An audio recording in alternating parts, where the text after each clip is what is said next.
Thank you guys for inviting me to share a little bit about our research. I'm Katrina Milbocker. I'm a fourth year postdoc in Dr. Curtis Johnson's lab in the Department of Biomedical Engineering at the University of Delaware. And I actually just joined the GIN this year, so I'm excited to meet everyone. I did my PhD at UD as well in neuroscience, and so I've been in the area for a while, and I'm excited to enter this investigator network.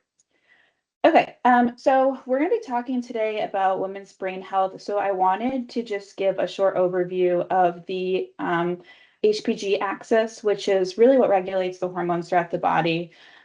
So in general, we have production of what's called gonadotropin-releasing hormone, and this is from the hypothalamus of the brain, which stimulates the production of follicle-stimulating hormone and luteinizing hormone from the pituitary gland.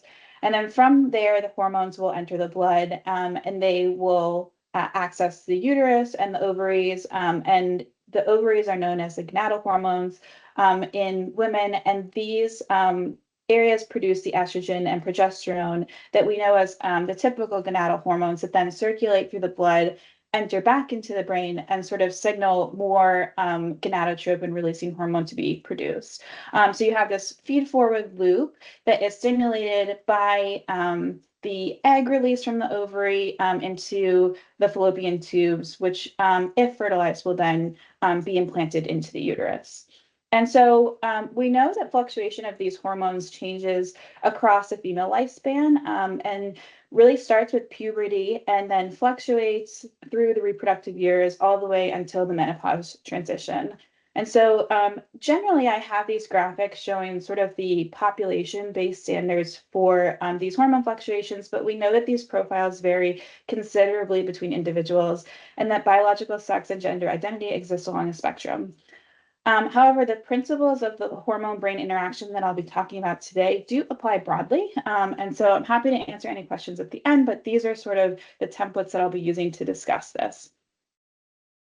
So a lot of what we know about how gonadal hormones change the microstructure of our brain comes from about 6 decades of animal research that was primarily done in rodents.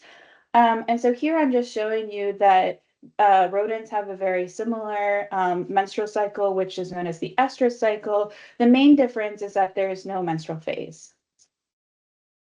And from these studies, we've seen several things, but really at the super microstructural level, we see that neurons and glia change with estrogen and progesterone fluctuations. So proestrus is characterized by that heightened production of these hormones, whereas estrus is characterized by the fall of those hormones. And we see that in neurons in the hippocampus that there's a reduction to the number of spines on dendrites, which are the connections between neurons. And then astrocytes, which are the predominant glial cells of the brain, increase in the volume of their processes when estrogen drops. And that work was actually conducted by Dr. Ana Quinsilva, who is at UD. And so this changes synaptic signaling, but it also changes function on a larger scale and then behavior as well. And we know this from neuroimaging studies and behavior studies that were conducted in both humans and in rodents. So we've seen that gray matter volume is lowest during the luteal and estrous phases when estrogen is lowest, but there are temporal changes to regional volume that are likely progesterone dependent. Hippocampal tissue organization is highest during ovulation. Fluctuations change strategies for spatial navigation. And when we compare women during their reproductive years to postmenopause, we see that there is a significant change in brain tissue metabolism that occurs. So these are just to name a few. There are other changes that happen, and this is an active area of research currently. But we know that a lot is changing. One thing I haven't mentioned is that the tissue mechanobiology also changes because estrogen is a potent mechanomodulator. And one of the best examples of this is during development, when we see that mechanical cues are very important for cell migration, adhesion, for organ development. And in the body, we see that these processes sort of occur all over the place, right? So mechanical cues are important for tumor growth. We also know it's important for vessel production, or sorry, vessel sort of how it constricts and changes blood flow. We also see that bone and muscle growth are changed by these mechanobiological cues as well. And the way that sort of estrogen plays into this is that it stimulates Rho GTPase function, which can then impact actin cytoskeletal rearrangement. So in the body, we see this as increased muscle mass or osteoblast proliferation. And then in the brain, this likely leads to glial cell migration and axonal growth. So generally in peripheral tissues, when we are devoid of estrogen, we see higher cellularity and maybe a breakdown or changing of the extracellular matrix. And then the opposite is true during estrogen supplementation. And there are kind of three main examples of this that I usually point to. First is that breast tissue viscoelasticity changes across the menstrual cycle. So we see that breast tissue is stiffer during the follicular phase when estrogen is high. Cervical and uterine tissue viscoelasticity also changes during parturition. So when there's that drop in estrogen during sort of the birthing process, we see that these tissues become more elastic to allow for the baby to come out of the body. And then we also see a loss of skin and bladder elasticity post-menopause, leading to enuresis and wrinkle formation. And so while we don't know a lot about how estrogen changes the mechanobiology of brain tissues, we do know that there are changes in estrogen receptor expression throughout the lifespan.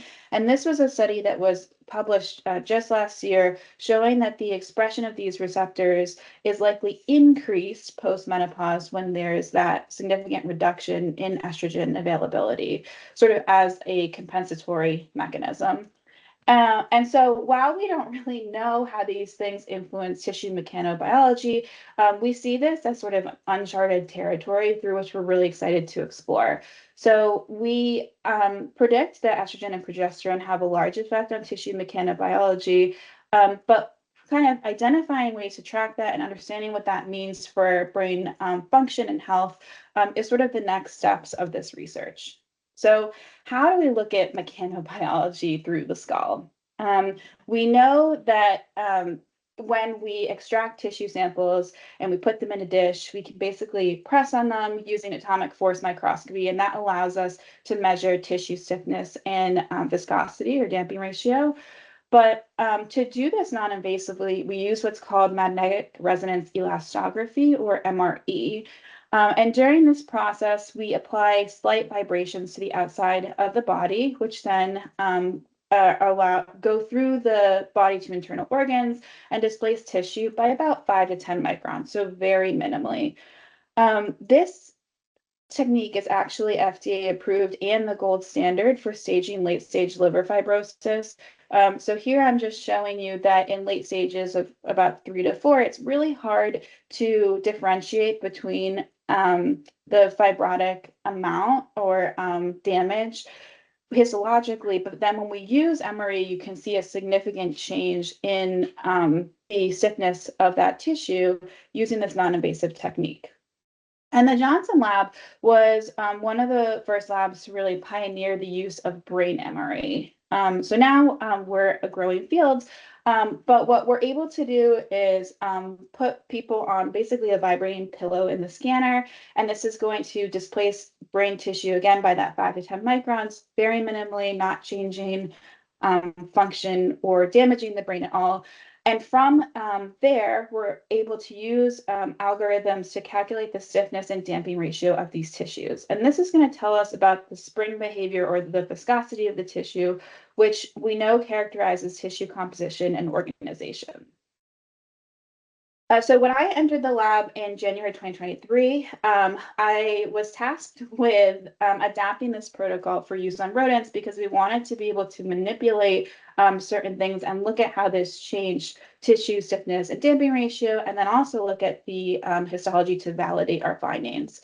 So I worked with 2 PhD students in the Johnson lab, Tyler Williams and Sabrina Vanderweel, to modify our clinical sequence for use on the 9.4T Bruker scanner that we have at UD. And generally how this works is that rats are anesthetized and they rest on a bite bar. At the end of that bite bar, there's a piezoelectric actuator that produces those vibrational forces that then displace brain tissue by, again, 5 to 10 microns. So very, very small amount. And then we're able to measure or calculate the stiffness and damping ratio of the brain. So in this new program of study, we developed 2 studies. The first was to look at how normal cycling of estrogen and progesterone changes these mechanical properties. And then in the second study, we wanted to look at that menopause transition. So when there's no production of these hormones or very little, what happens to brain tissue mechanics? And in this first study, we repeatedly scanned rats across their estrus cycle. So their cycle is composed of 4 unique phases that last only 24 hours. So that made this study a little bit easier to conduct. And I want to draw your attention to the proestrus and estrus phases, which is when we see the largest change in these hormones. So in proestrus, you'll have high estrogen and progesterone, and then in estrus, we have that complete drop that occurs post-ovulation. And so we expected to find the largest mechanical changes here because we know that's when the microstructure is changing the most in the hippocampus. When we look at the whole brain and calculate the stiffness and damping ratio shown here in the gray graphs, we see that within rat, there really aren't many changes to these mechanical properties. But then when we focus specifically regionally at the hippocampus, we see that these mechanical properties do change. So between diestrus and proestrus, which is when we have that rise in hormone production, we see a decrease in hippocampal stiffness. And then between proestrus and estrus, which is when we see the drop in those hormones, we see a significant elevation in damping ratio or tissue viscosity. And so this was really exciting to us. We were able to track this within animal and see these really significant regional changes that mirrored the cellular changes. And when we looked ourselves at astrocytes and neurons, we didn't see a change in cellularity, but we did see a trending increase in the expression of estrogen receptors on astrocytes specifically.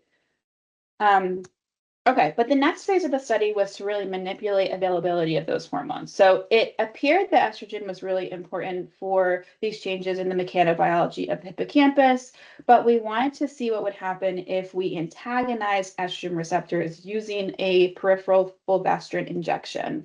So the first phase of the study was to take the same rats, inject them with saline, perform MRE, and then inject them one more time with fulvestrant, which was going to antagonize those estrogen receptors, and perform another MRE scan. And what we found was awesome. So we found that stiffness was maintained in the hippocampus despite either saline or fulvestrant injection. But the damping ratio, which we know changed between proestrus and estrus, was maintained post fulvestrant injection, meaning we didn't see that cyclic change. And in fact, when we antagonize those receptors, the average damping ratio of the hippocampus was similar to that during the estrus phase when estrogen was lowest. When we looked again histologically at the hippocampus, we saw 2 things: that the cellularity was decreased after fulvestrant injection, so fewer astrocytes and neurons, and of the cells that remained, they had a higher expression of estrogen receptors. And I didn't mention this in the beginning, but we waited about 1.5 weeks post fulvestrant injection before we did the scanning, and we did confirm that cycling stopped with that vaginal cytology. So this is just a summary slide of what we have. I'm going to skip now to study 2.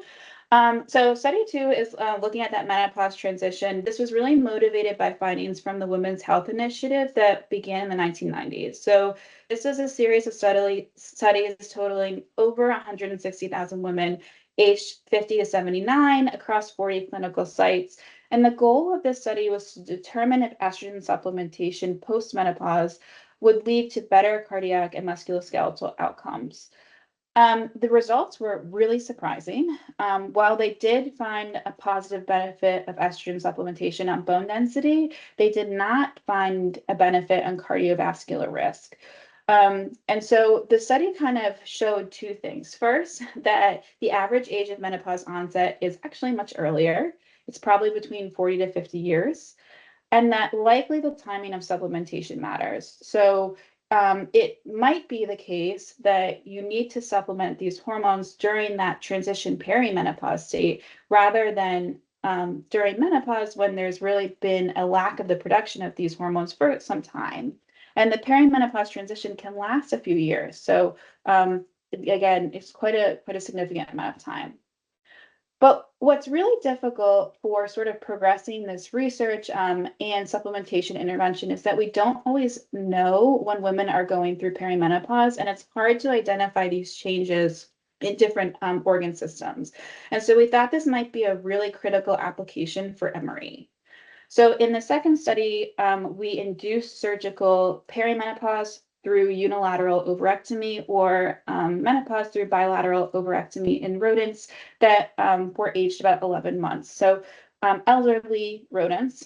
And what we found was really exciting as well. So in our rats that had complete removal of both ovaries, so the BOVX condition, we did not see any change in hippocampal damping ratio. However, when we looked at our UOVX animals that had the removal of one ovary, so less estrogen and progesterone production, we did see that there was a change in hippocampal damping ratio that mirrored what we found in study 1. So when you're going through this transition and you're in a low state of estrogen production, there's an elevation of hippocampal viscosity, which happens during the reproductive years as well as in aging. So that was really exciting. We're going to be following up with histology. We are currently doing that, so I don't have any data to show you today, but I wanted to kind of walk you through what we predict might be happening. So in the brain, we have, again, cells, and then they're embedded in a matrix. And here I'm showing you red neurons with perineuronal nets, which are part of the matrix, and then also infiltration of glial cells, which are yellow and tan here in this blue matrix.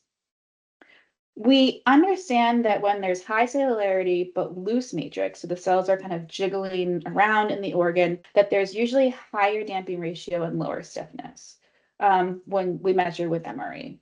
In contrast, when there's low cellularity and a dense matrix, we would expect to see low damping ratio and high stiffness. And so even though we anticipate that there's a mix of changes happening here, that it's likely that there's a change in cellularity and also a loss of matrix composition. And I just want to highlight that we'll be looking at this using the Amaris software that's available to us at the Delaware Biotechnology Institute. This is a really powerful software that allows us not only to quantify cells, but to trace their projections and then calculate the proximity of these cells to other cells and to each other, which is going to be really important for understanding how the tissue composition is changing in relation to our MRE findings. Okay. So in addition to the histology for study 2, we're also starting sort of a phase B of the study where we're going to be supplementing with estrogen in the perimenopausal and menopausal rats. So that's to come, but there are many avenues for expansion of this research. We'd like to look at puberty in healthy subjects and then in models of neurodevelopmental disorder, across pregnancy in the postpartum phases, and then also in catamenial neurological disorders, which are disorders that where severity changes across cycle phases and with these fluctuations in hormones. None of this work would be possible without the support of the Mechanical Neuroimaging Lab at UD, also the Life Science Research Facility and the Center for Brain and Biomedical Imaging and the Delaware Biotech Institute. So thank you to all of them, and I'm happy to answer any questions.